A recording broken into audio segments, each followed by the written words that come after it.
She was 47 and starting over with nothing but a suitcase and a folder of papers she didn't understand. No husband anymore. No house that still felt like hers. No plan for what came next. What she had instead was a single sheet of paper from a lawyer's office, listing an address she'd never heard of and a building she'd never seen. An old schoolhouse, abandoned for decades, sitting on 4 acres of overgrown land 2 hours outside the town where she'd spent the last 20 years of her life. People who heard about it laughed. To them, it was worthless. A crumbling building nobody wanted. Sitting on land nobody would buy. But what none of them knew was that the schoolhouse was hiding something that would change her life forever. Before we continue, if stories like this inspire you, hit subscribe and tell us in the comments where you're watching from. Her name was Margaret Ellis, though for most of her adult life she had answered to Mrs. Calloway, a name she wore like a coat that had never quite fit right, even after 2 decades of wearing it every day. She had married young, at 23, to a man named Richard Calloway, who worked in commercial insurance and had a laugh that used to make her feel like the only person in the room. They met at a mutual friend's wedding, danced badly to a song neither of them liked, and were engaged within 8 months, married within 14. Margaret's mother had worried, gently, that it was too fast. Margaret had waved the worry away the way young women in love often do, certain that whatever doubt existed belonged to someone else's story, not hers. They built a life together in a mid-sized house on Larkspur Lane, the kind of house with a 2-car garage and a mortgage that got smaller every year. The kind of house where birthday parties happened in the backyard and Christmas lights went up the first weekend of December without fail. Margaret had planted a row of hydrangeas along the side fence the second spring they lived there, and she had tended them faithfully for 18 years, watching them grow from 6 spindly stems into a thick blue and violet hedge that neighbors sometimes stopped to admire. She had, without ever quite deciding to, built her entire identity around that house, around Richard, around the small daily rituals of a marriage she assumed would simply continue, the way seasons continue, without requiring her active belief in it.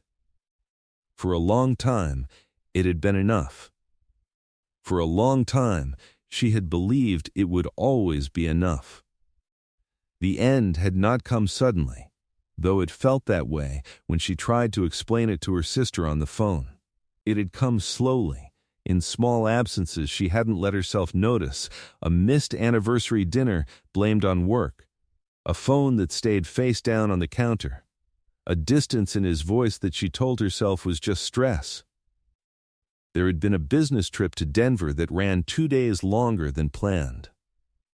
There had been a new cologne she didn't recognize on his collar one evening, and she had told herself, standing at the laundry hamper with his shirt in her hands, that it was probably a gift from a client, that she was imagining things, that 20 years of marriage did not simply dissolve over a scent she couldn't place. Then, on a Tuesday in March, Richard sat her down at the kitchen table where they had eaten 10,000 meals together and told her, in a voice far too calm for what he was saying, that he had met someone else. Someone younger. Someone named Danielle who worked in his office and made him feel, in his words, alive again. Margaret remembered staring at the salt shaker on the table while he spoke, unable to look at his face, counting the tiny holes on its surface, because it was easier than counting the years of her life he was folding up and putting away like a document he no longer needed. She remembered, absurdly, noticing that the salt shaker needed refilling, and thinking that she would have to do that later, as though the ordinary business of the kitchen could go on existing alongside the collapse of everything she had built her adulthood around. The divorce took 11 months. Richard's lawyer was sharper than the mediator Margaret had hired on a friend's recommendation, and the negotiations ground down month after month into something that felt less like the ending of a marriage and more like a slow, grinding argument over who deserved what fraction of 20 years.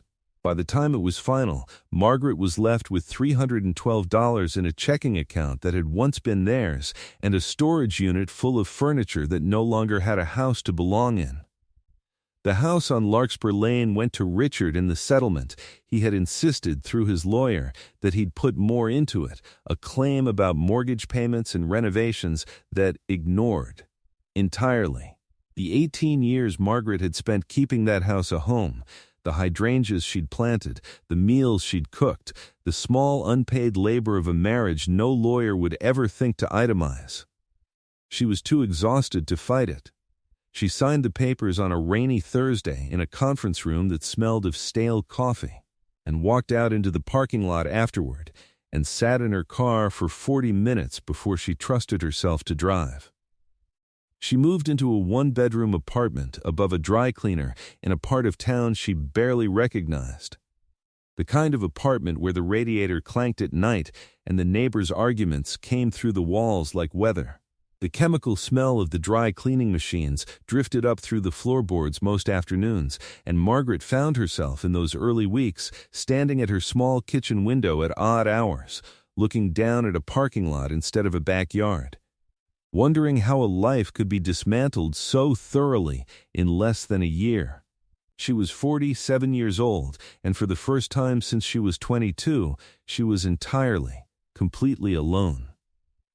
She took a part-time bookkeeping job at a small accounting firm downtown, work she'd done briefly in her 20s before Richard's career made her income unnecessary, and found the numbers oddly comforting. A column that balanced was one small, dependable thing in a life that otherwise felt entirely off its axis. Her sister Carol called every few days, gently insistent, worried in the particular way that older sisters worry, and Margaret found herself performing a kind of steadiness on those calls that she didn't entirely feel, telling Carol she was fine, she was managing. There was no need to drive down and check on her. Even as she sat afterward in the quiet apartment listening to the radiator clank and feeling the full weight of how untrue that reassurance was. There were nights, in those first months in the apartment, when Margaret would find herself standing in front of the open refrigerator at 11 at night, not hungry, just needing something to do with her hands, needing some small task to prove to herself that she was still capable of managing a life on her own. She had not lived alone since she was 22 years old, fresh out of a shared college apartment, and the particular silence of an empty home at night felt, in those early weeks, almost unbearable. Not because she missed Richard exactly, but because she missed the sound of another person existing nearby, the small evidence of shared life that even a failing marriage still provided. She learned to fall asleep with the television on low, just for the murmur of voices, and woke most mornings to infomercials she never remembered choosing. Carol had offered, more than once, to let Margaret stay with her for a while. In the guest room of the house Carol shared with her husband 2 hours south. Margaret had declined each time, gently but firmly, telling her sister she needed to learn to stand on her own 2 feet again, though privately she wondered if what she really needed was simply time.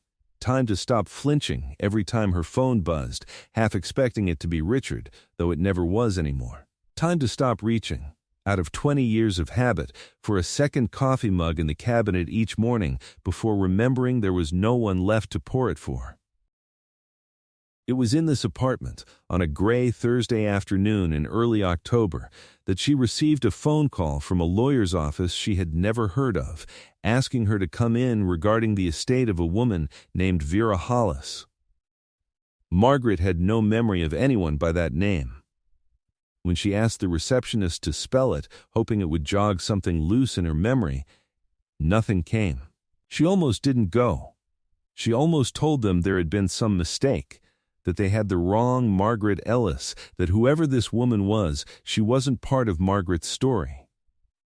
But something, maybe boredom, maybe the particular kind of restlessness that comes from having nothing left to lose, made her put on her coat and drive the 40 minutes into the city to find out. The lawyer's office was small and quiet, tucked into the second floor of a converted brownstone, with dust motes floating visibly in the light from a tall window. A man named Arthur Whitfield, gray-haired and precise in his movements, greeted her with the gentle formality of someone who delivered news like this for a living. He explained, sliding a folder across the desk, that Vera Hollis had been Margaret's great-aunt on her mother's side, a woman Margaret had perhaps met once, as a small child, at a funeral she barely remembered. Vera had never married, had lived alone for most of her adult life, and had passed away 3 months earlier at the age of 91. She had left specific instructions in her will that her entire estate, such as it was, should go to the only living relative who shared her mother's maiden name. That relative was Margaret. "What exactly did she leave me?" Margaret asked, expecting to hear about a modest savings account, perhaps some jewelry, the kind of small inheritance that made for a nice surprise, and not much else. Arthur Whitfield turned the folder around so she could read it herself. "A parcel of land," he said. 4.2 acres in Ash Grove County. And a building, a former one-room schoolhouse built in 1911, decommissioned in the 1960s. It's been vacant since then. He paused, watching her face carefully. "I should tell you, Mrs. Calloway, that the property has not been maintained. My understanding is that it's in significant disrepair." Margaret looked down at the deed, at the unfamiliar address, at a photograph clipped to the top of the folder showing a squat brick building with boarded windows and ivy climbing up one entire wall, swallowing half the roofline. It looked less like a building and more like something the earth was in the process of reclaiming. She almost laughed. Of all the things she might have hoped for in this moment of her life, money, stability, a fresh start with some kind of financial cushion beneath it, she had been handed a ruin. A building nobody had wanted for 60 years, on land 2 hours from anything she recognized as her life. Later that week, when she mentioned it to her sister Carol over coffee, Carol laughed too, though not unkindly. "An old schoolhouse? Margaret, what are you going to do with that? Sell it for scrap?" Her co-worker at the bookkeeping firm joked that she should just let the county take it back for unpaid taxes and save herself the trouble. Even Arthur Whitfield, in his careful, professional way, had gently suggested that most heirs in her position chose to let the property revert rather than take on the liability. Everyone she told responded the same way: a small laugh, a shake of the head, a gentle sort of pity for a woman who had lost her marriage and her home and had been given, in exchange, a crumbling relic nobody wanted. People laughed. To them, it was worthless. But what none of them knew, what Margaret herself did not yet know, was that the schoolhouse was hiding something that would change her life forever. She drove out to see it on a Saturday morning in late October, alone, because she hadn't wanted an audience for what she suspected would be a disappointing, faintly embarrassing errand. The drive took her out of the city, past the last strip malls and gas stations, onto a 2-lane county road that wound between fields gone gold and brown with the turning season. The GPS lost its signal twice, and she found herself navigating the last several miles by the printed directions Arthur Whitfield's assistant had thoughtfully included in the folder. By the time she reached Ash Grove County, the landscape had changed entirely.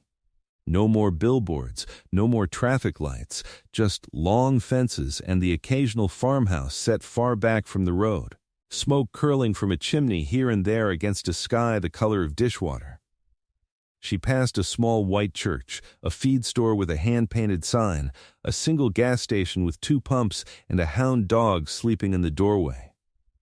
The turn onto the property was easy to miss, a narrow gravel drive nearly hidden by a stand of overgrown sumac, marked only by a rusted mailbox leaning at an angle, its metal flag long since broken off.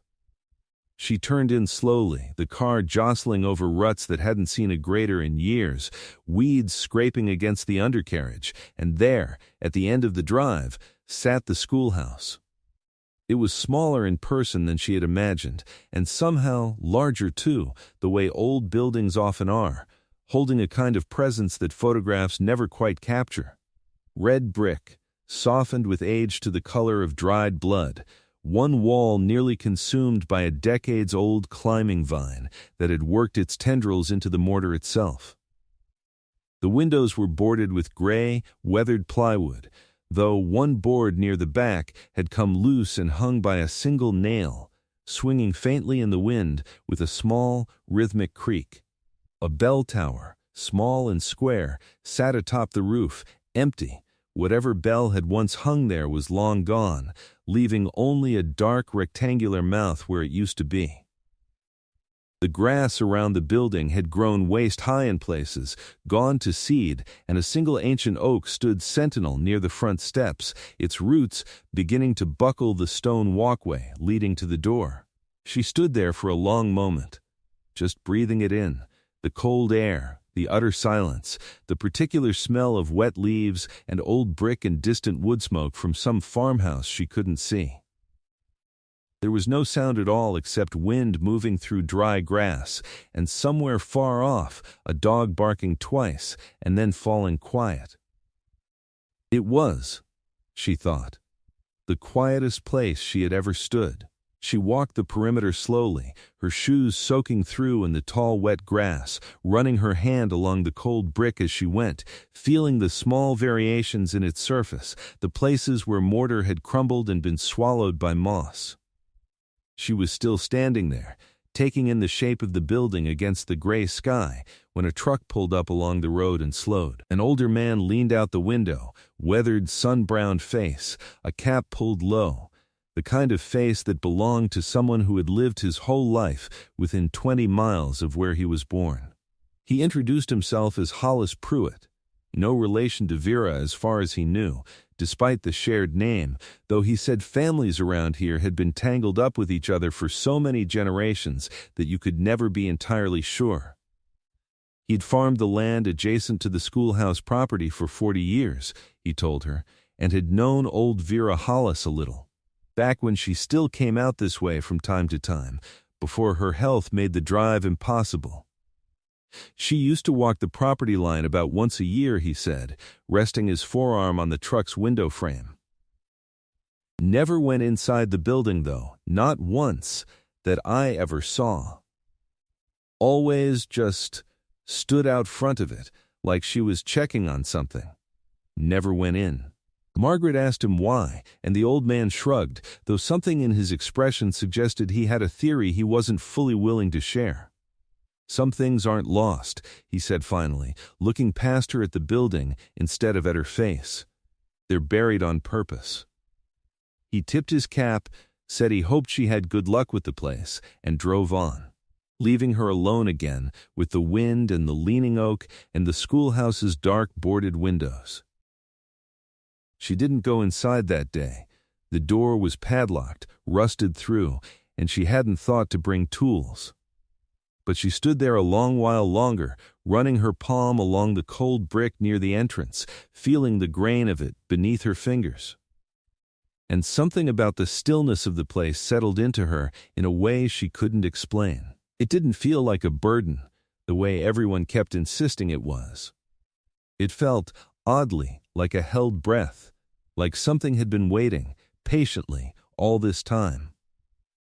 She came back the following weekend with a crowbar borrowed from her neighbor and a flashlight from the bottom of a moving box she still hadn't fully unpacked. The padlock came off easier than she expected, the metal so rusted it practically crumbled in her hand, and the door swung inward with a long, groaning creak that seemed to echo out across the empty field behind her. The inside smelled of dust and mildew and something faintly mineral, like wet stone. Sunlight filtered weakly through the gaps in the boarded windows, laying pale stripes across a floor thick with fallen plaster and the husks of dead insects.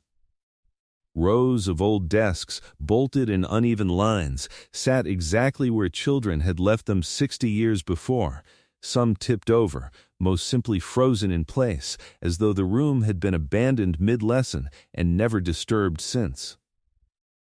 A chalkboard at the front still bore the ghost of old handwriting, faded almost past legibility, and a wood stove sat cold and rusted in the corner, its pipe collapsed onto the floor beside it.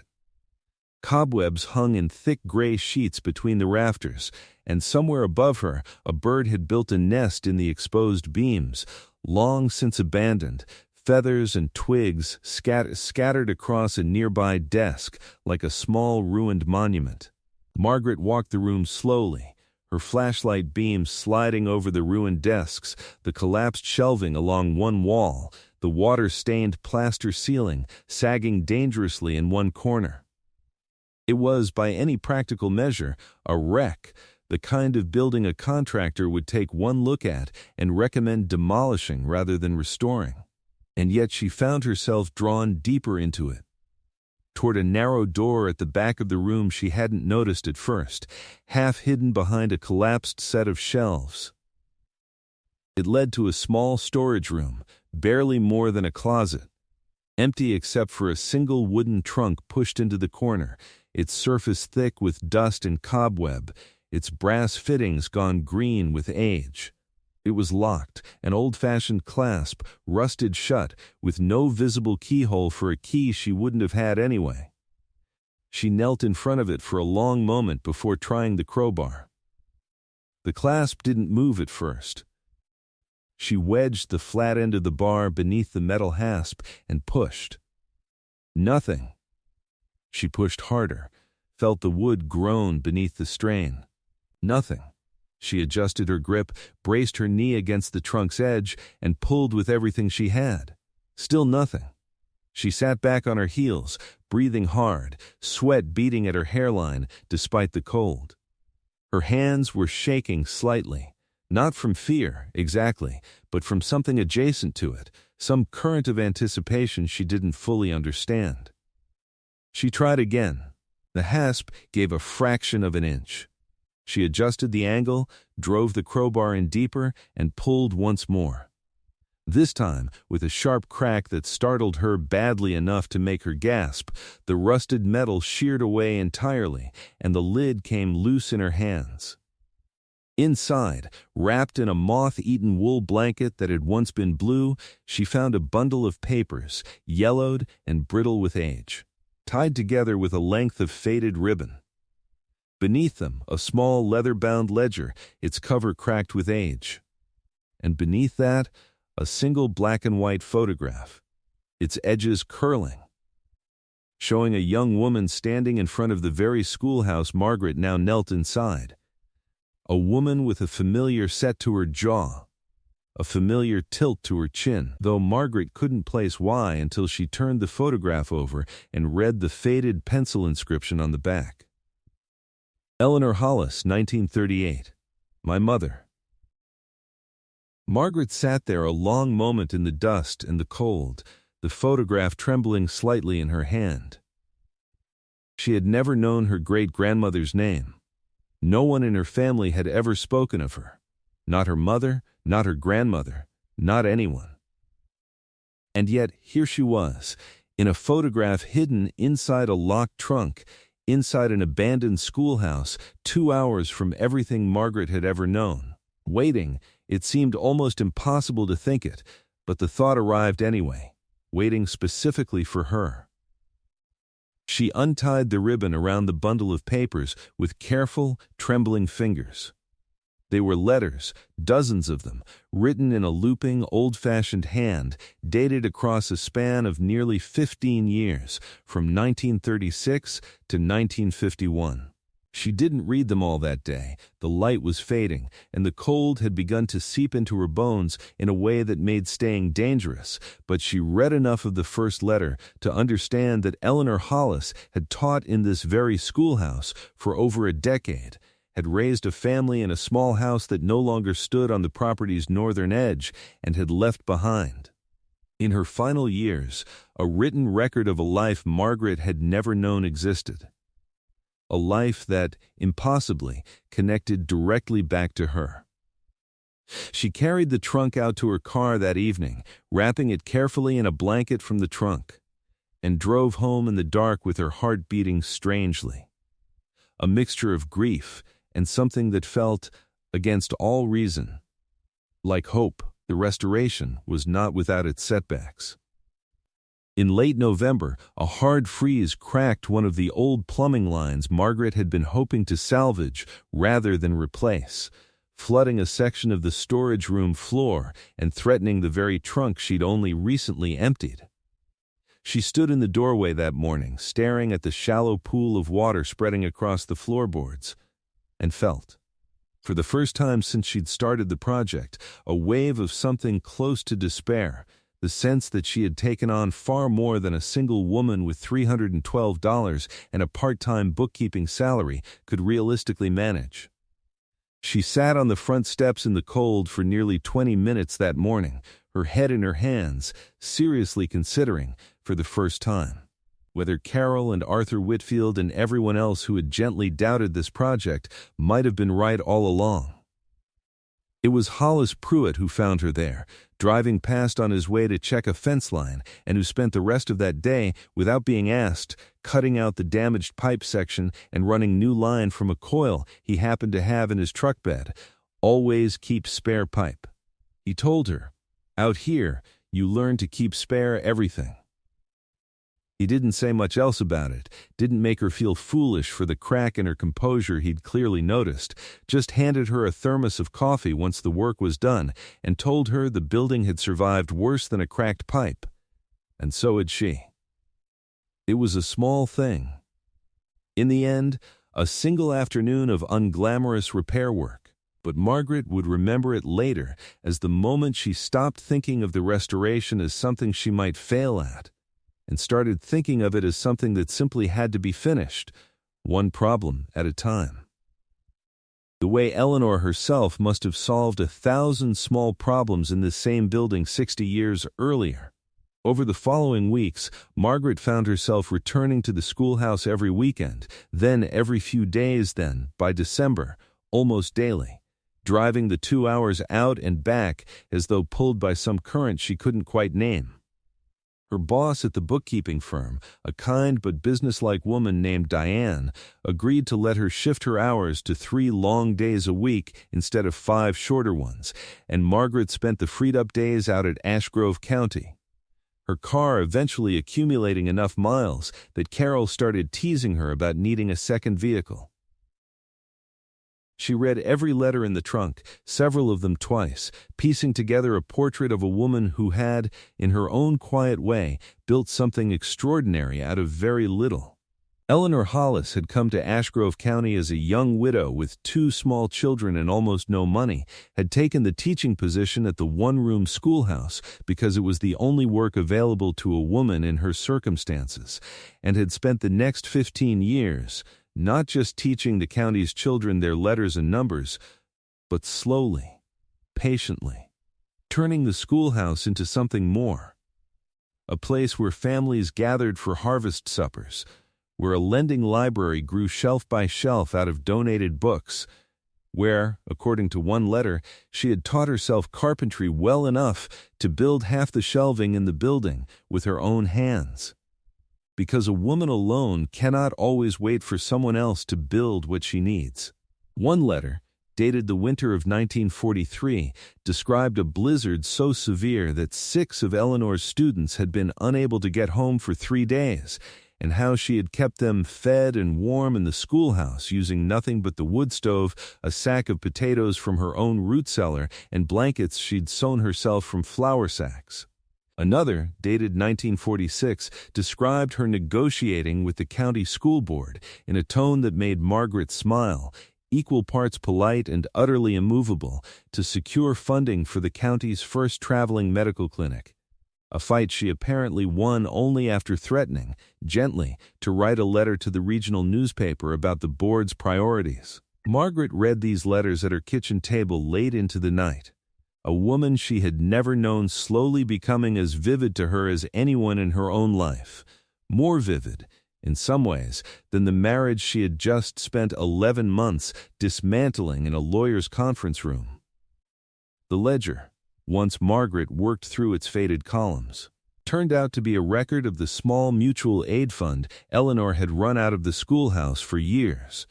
Neighbors lending each other seed money, tools, labor, all logged carefully in her neat hand, a quiet infrastructure of community support that had apparently kept half the county's small farms afloat through the lean years of the late 30s and 40s. Margaret sat with that ledger for a long time one evening, tracing the entries with her finger, thinking about how little she had known this whole time about where she had come from.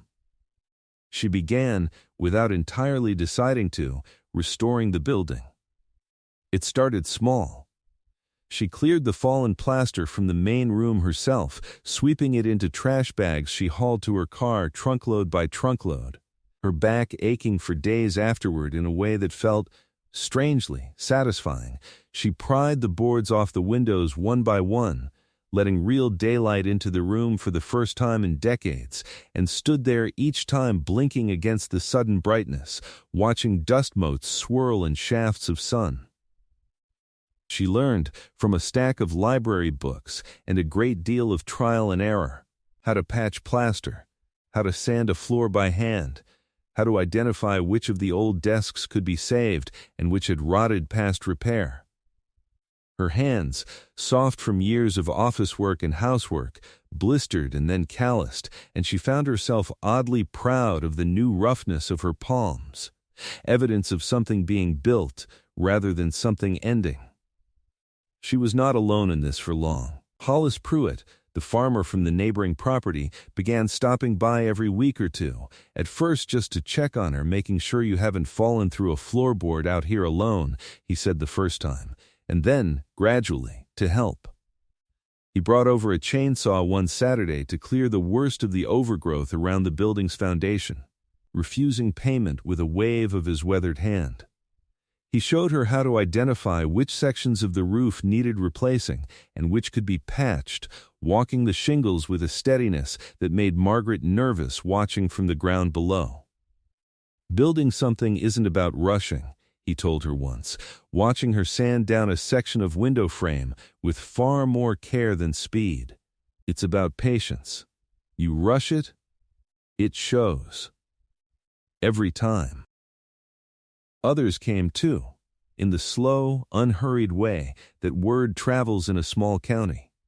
A retired carpenter named Owen Betts, who had heard about the restoration from Hollis at the feed store, showed up one afternoon with a truck bed full of reclaimed lumber and spent 3 full weekends teaching Margaret how to properly rebuild a doorframe, refusing anything more than a home-cooked dinner in exchange.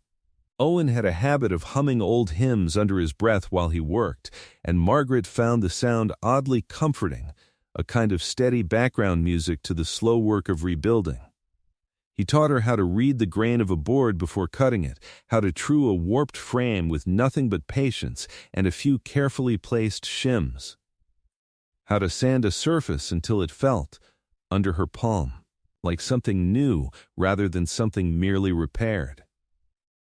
A woman named Iris Calder, who ran the County Historical Society out of a converted post office in the nearest town, drove out one gray November morning with a folder of old newspaper clippings about the schoolhouse's history, and the two women sat together at Margaret's newly repaired front steps for 2 hours, drinking coffee from a thermos, piecing together the story of a building that had meant far more to this small community than Margaret had ever imagined. Iris brought her, over the following months, 3 more folders. Photographs of the schoolhouse's original construction in 1911, a yellowed county newsletter from 1949 praising Miss Hollis's tireless work for the children of this county. And, most movingly, a class photograph from 1950 showing 22 children lined up on the very steps Margaret now sat on. Eleanor Hollis standing at the end of the row with her hand resting on the shoulder of the smallest child. Winter came hard that year, and Margaret spent most of it indoors, in her small apartment, sanding old desks in her kitchen because there was nowhere else warm enough to work, poring over Eleanor's letters late into the night by lamplight. The dry cleaning chemical smell from downstairs no longer bothered her the way it once had. She'd grown almost fond of the small, imperfect apartment that had become, without her quite noticing, the staging ground for something larger than either of them. She learned, slowly, that the mutual aid fund Eleanor had run had a name. The neighbors had called it, informally, Miss Hollis's cupboard. A phrase that appeared in 3 separate letters with something like reverence attached to it. She learned that Eleanor had continued teaching well past the age most women of her era retired, had refused a pension increase twice because she felt the county needed the money more than she did, and had, in her final letter, dated just months before her death in 1952, written a single line that Margaret found herself returning to again and again. Tracing the faded ink with her fingertip, "I hope whoever finds this place after me understands that it was never really about the building. It was about what people are willing to build together, when someone gives them a reason to try." By spring, the main room of the schoolhouse had been transformed, not into a classroom again, exactly, but into something Margaret had begun, almost without meaning to, calling a community room. The desks she'd been able to save were arranged along one wall, polished and gleaming, more as a tribute to the building's history than for practical use.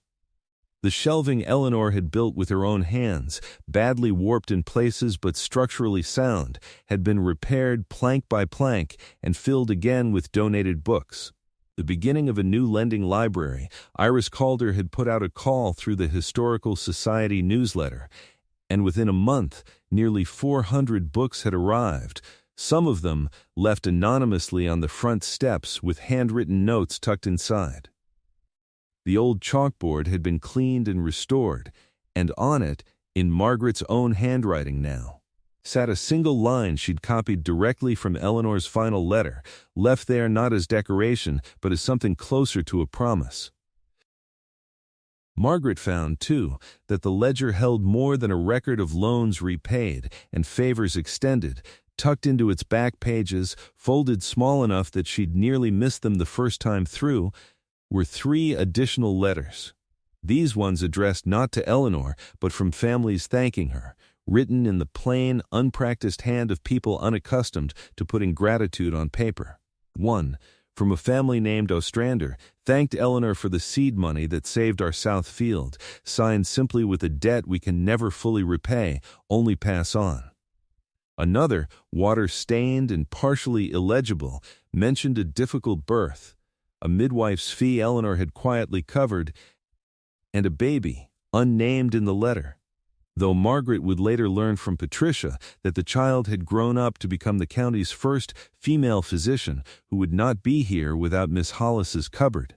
Margaret read these letters sitting on an overturned bucket in the half-restored main room, the spring air still cold enough to fog her breath, and understood that the schoolhouse's real history had never been about the building at all, but about the dozens of small, undocumented rescues that had happened inside and around it, most of which would have vanished entirely if Vera Hollis hadn't quietly kept the trunk safe for 60 years, waiting for the right person to find it. The bell tower took the longest to restore. The original bell had vanished decades earlier, sold for scrap, most likely during one of the county's leaner years, and Margaret had nearly given up on replacing it until Owen Betts mentioned, almost offhand, that an old bell of roughly the right size had turned up at an estate sale 2 counties over. He drove the 6 hours round trip himself to retrieve it, refusing gas money, and the 2 of them spent a full Saturday rigging a new mounting bracket in the tower, Margaret holding the ladder steady while Owen worked above her, both of them laughing when the first test ring came out flat and hollow before they adjusted the mounting and got, finally, a clear, bright note that seemed to carry clean across the whole 4 acres. It was in early April, nearly 6 months after she'd first stood in front of the boarded-up building with a crowbar and no real plan, that a letter arrived at Margaret's apartment. Forwarded, she would later learn, through 3 different addresses before finally reaching her, sent originally to the schoolhouse itself and redirected by a postal worker who remembered, vaguely, that a woman had recently been seen fixing the place up. It was from a woman named Patricia Voss, 83 years old, who explained, in a careful, slightly shaking hand that she had been one of Eleanor Hollis's last students before the schoolhouse closed in the early 60s, and that she had heard, through the same slow, careful channels that news travels in a county like Ashgrove, that someone was restoring the old building. The letter was 3 pages long, and Margaret read it, standing in her kitchen, still in her coat, unable to sit down until she'd finished. Patricia wrote about a bitter winter in 1951, the worst in a decade, when her family's small farm had nearly gone under, the well pump broken, no money for repairs, 3 children and a sick husband, and a debt that seemed impossible to climb out from beneath. She wrote about how Eleanor Hollis had shown up at their door one evening, unannounced, with exactly enough money from the mutual aid fund to cover the pump repair, and how she had refused, gently but firmly, to let Patricia's mother repay her in cash. "Pay it forward when you're able," Eleanor had told her, according to the letter. "That's the only payment I'll accept." Patricia wrote that her family had survived that winter because of that one unasked for kindness, and that she had spent the rest of her life trying, in small ways, to do the same for others, though she doubted she had ever managed it half as well as Eleanor had. The letter ended with a single unsigned line beneath Patricia's own signature, one that made Margaret sit down hard on her kitchen chair, her hands pressed flat against the table to steady herself. It read, "I don't know who you are, but if you're the one bringing that building back to life, I want you to know it already changed one life. It'll change more." Margaret sat with that letter for a long time that evening, and when she finally looked up, she understood, with a clarity that felt almost physical, why Vera Hollis, a woman she had barely known, a woman who had spent decades keeping this place quietly, faithfully hers, never restoring it herself but never letting it go either, had left it to her, of all people, at exactly the moment she had needed it most. It hadn't been a burden handed to a grieving, broke, discarded woman. It had been a second chance, patiently waiting in the ground for 60 years, for someone who needed it badly enough to dig it up. She wrote Patricia Voss back within the week, and the 2 women began a correspondence that continued for months, letters passing back and forth between Patricia's small house 2 towns over and Margaret's apartment above the dry cleaner, each one adding another small piece to the portrait of Eleanor Hollis that Margaret had been slowly assembling since October. Patricia sent, eventually, a photograph of her own, herself as a girl of 9, standing in front of the schoolhouse's wood stove, Eleanor's hand resting on her shoulder in almost the exact same gesture as the class photograph Iris had found. Margaret had it framed and hung it beside the restored chalkboard, a small, quiet thread connecting the building's past to whatever it was becoming now. In May, Patricia asked, in one of her careful handwritten letters, whether she might come see the building in person once the weather warmed properly. Her hip had been giving her trouble, she explained, and the drive was harder on her than it used to be.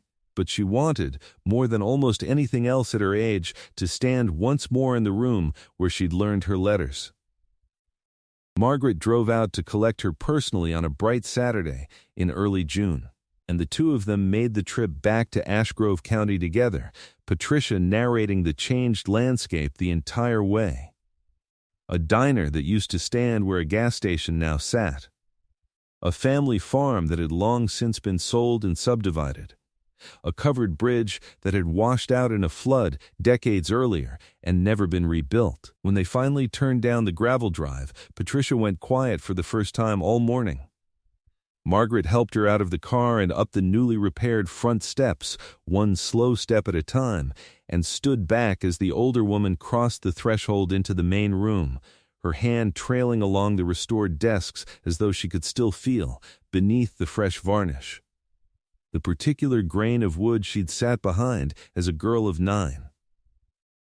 Patricia stopped in front of the chalkboard, reading the line copied there in Margaret's handwriting, and pressed one hand flat against her chest for a long moment before turning to Margaret with tears standing openly in her eyes. She would be so proud of this, Patricia said quietly. Not the building. She never cared much for the building itself. She'd be proud of what you let it become.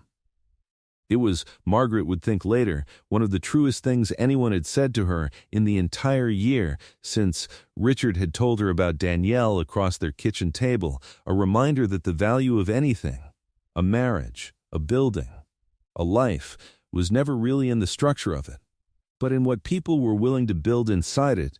Together, she thought too, about Richard, about the house on Larkspur Lane, about the life she had built around another person's needs for over 20 years and lost so completely in 11 months of legal paperwork. She thought about how she had walked into Arthur Whitfield's office feeling like a woman with nothing left, and how she had walked out, though she hadn't understood it yet, carrying the first real thing that had ever been entirely, unquestionably hers. There was no ledger of who had contributed more to this restoration, no lawyer parsing out fractions of ownership. The building was hers in a way the house on Larkspur Lane had never quite managed to be, not because of what was written on a deed, but because of everything her own two hands had done to bring it back. The following autumn, almost exactly a year after she'd first turned down that overgrown gravel drive, Margaret Ellis stood again in front of the schoolhouse, no longer boarded, no longer sagging, its bricks scrubbed clean, its bell tower restored with the bronze bell Owen Betts had found at an estate sale and insisted on donating, and watched as nearly 40 people from the county gathered on the newly repaired front steps for what Iris Calder had insisted on calling a proper reopening. Hollis Pruitt stood near the back, arms crossed, wearing the closest thing to a proud expression Margaret had ever seen on his weathered face. Patricia Voss, 84 now, sat in a folding chair near the front, a shawl around her shoulders despite the mild weather, watching the building with an expression Margaret couldn't quite name. Something between grief and gladness. The particular look of someone watching a piece of their own past come back to life. Owen Betts stood beside his truck, arms crossed, humming quietly to himself the way he always did. And Diane from the bookkeeping firm had driven the 2 hours out specially, standing near the back with a paper cup of cider, looking, Margaret thought, faintly amazed at what her part-time employee had spent the last year quietly building. Margaret didn't give a speech, not really. She simply stood at the top of the steps, one hand resting on the newly painted doorframe, and told the small crowd gathered there that the building they were standing in front of had once belonged to a woman named Eleanor Hollis, who had believed that the smallest acts of kindness, given without expectation of return, could hold a community together far longer than any amount of money ever could. She told them about the Mutual Aid Fund, about the blizzard of 1943, about Patricia's well pump and the single unsigned line in a letter that had arrived at exactly the moment Margaret needed it most. She told them that she hoped the building could be that again, not a museum to the past, but a living place, open to whoever in the county needed it, the way it had always been meant to be. She told them, too, though she hadn't planned to, about the woman she had been a year earlier, a woman who had sat across a kitchen table from a husband of 20 years and listened to him explain, in a voice far too calm for what he was saying, that he had found someone younger, someone who made him feel alive in a way she apparently no longer could. She told them about the 11 months of divorce proceedings, about the $312 left in an account that had once been theirs, about standing in Arthur Whitfield's office certain that whatever he was about to hand her would be one more disappointment in a year that had specialized in them. She hadn't meant to say any of it out loud, standing there in front of 40 people she'd known for less than a year, but the words came anyway, and when she finished, Hollis Pruitt gave a single, solemn nod from the back of the crowd, and Patricia Voss reached over from her folding chair and squeezed Margaret's hand, and nobody laughed at all. Not the way they'd laughed months earlier, when she'd first told them what her husband's absence had cost her and what a dead woman's schoolhouse had, against every reasonable expectation given back. She thought, standing there, about how strange it was that the very people who had once laughed, her sister, her co-worker, even Arthur Whitfield in his careful professional way, had each, over the past year, come around to something closer to astonishment. Carol had visited twice that spring, staying overnight in a small bed and breakfast in the nearest town, and had cried openly the second time, standing in the restored main room, saying she didn't know her sister had it in her to build something like this out of nothing. Arthur Whitfield had sent a short, uncharacteristically warm note in April, after Margaret mailed him a photograph of the restored building for the estate's final paperwork, saying simply that in 30 years of practicing law, he had rarely seen an inheritance put to better use. Your starting point doesn't define your ending. Margaret understood that now in a way she never could have a year earlier, standing broke and discarded in a lawyer's office, staring at a photograph of a ruin she assumed was a cruel joke of an inheritance.